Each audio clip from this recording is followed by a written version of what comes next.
Matrix representation. This is module 1. It is the first step of our challenge and is used to store 7x7 matrix. At the start, the program asks, do you want to use default 7x7 matrix? If the user enters Y, a default matrix is loaded automatically using the use default matrix method. If the user enters N, they can manually enter all 49 values, 0 for blue and 1 for orange. If any other wrong value is entered, the program asks to re-enter it. Once all input are given, the matrix is saved and this matrix field is set to true, meaning it is ready for use in other modules. The use default matrix function simply fills the grid with preset value of zeros and ones. In conclusion, this module ensures that a current and complete matrix is stored before moving to the next step of the program. In a 7x7 matrix. In this program, we use a 7x7 grid that contains two types of values, one for orange and 0 for blue. The main aim is to find how many orange and blue blocks are present in the whole grid and also in each row and column. First, create a 2D array to store all the ones and zeros. Then use two counters, orange count and blue count, to keep track of each color. Using nested for loops, go through every element in the matrix. If the value is 1, the orange count increases. If it's 0, the blue count increases. After that, another set of loops check row by row and column by column and prints how many orange and blue blocks are there in each. Finally, the program displays the total count for both colors. The detect shape or pattern module identifies blue block in a 7x7 grid and checks for a vertical symmetry. In the grid, 0 represents blue and 1 represents orange. The program scans each cell using nested loops, prints the coordinates of all blue blocks, and compares the left and right side of the matrix. If all corresponding elements are equal, the shape is symmetric along the vertical axis. Otherwise, it is not.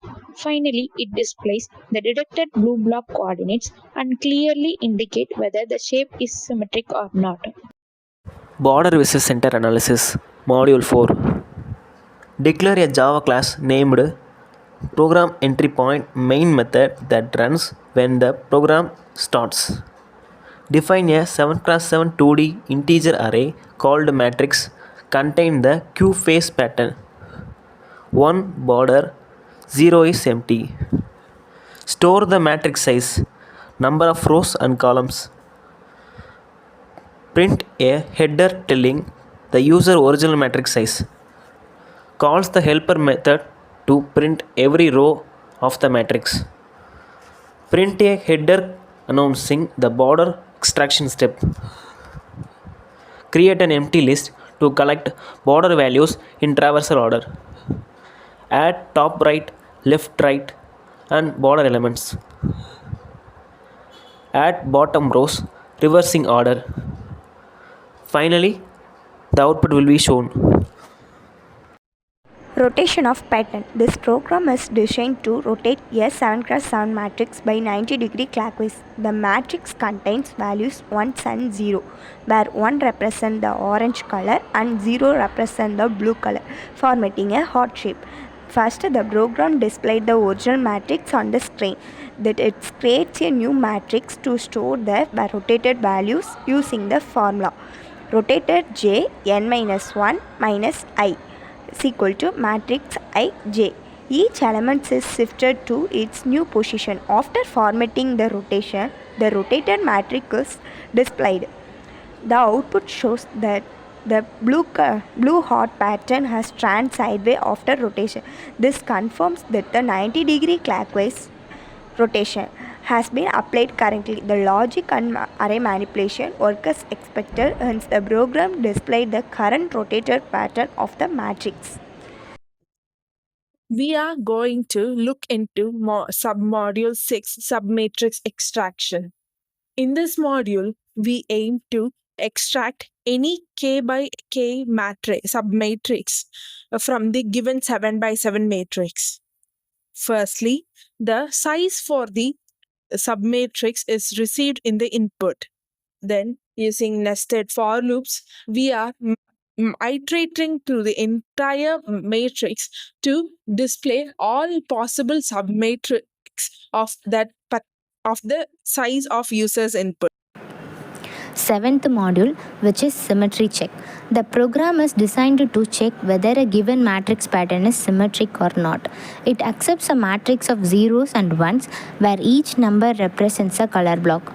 Using nested loops, the code compares the left and right half of each row for vertical symmetry and the top and bottom half for horizontal symmetry. The outer loop iterates through each row, while the inner loop compares corresponding elements in that row or column to check for equality. If all corresponding elements matches, the program displays that the matrix is symmetric. Otherwise, it indicates that it is not symmetric. This demonstrates the program is vertically symmetric and horizontally not symmetric. My module is module 8 called largest connected region of blue. In our 7 cross 7 matrix, the value 1 represents orange and 0 represents blue. The aim of this module is to find the largest connected group of blue cells that are touching each other either vertically, horizontally or diagonally. I used depth first search or DFS algorithm to explore all directions from each blue cell.